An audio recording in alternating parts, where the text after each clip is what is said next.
voulais parler de la loi de l'attraction, qui à mon sens est un petit peu détournée par de nombreuses personnes.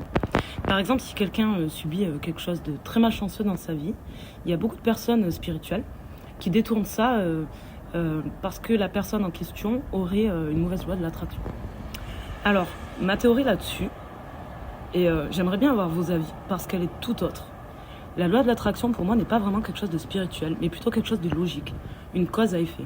Et en aucun cas, elle déterminerait une agression, un viol, un attentat ou quoi que ce soit. Par exemple, ma théorie là-dessus, ça serait que... Alors, je me réfère à l'alimentaire comme exemple.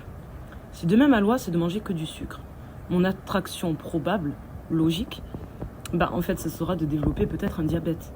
Si demain, mon attraction était de choisir que du soda, dans quelques années, l'attraction probable de cette situation serait d'avoir des problèmes aux reins. Et c'est une question de cohérence en fait. Donc pour moi, la loi de l'attraction n'est pas si spirituelle que ça, mais plutôt logique. Et ça serait plutôt la loi de la cause à effet. Et j'aurais voulu savoir ce que vous en pensez, parce que on est dans une époque en ce moment où beaucoup de choses sont détournées de leur contexte. Et du coup, parfois, on dit aux victimes que si elles subissent, c'est un petit peu de leur faute.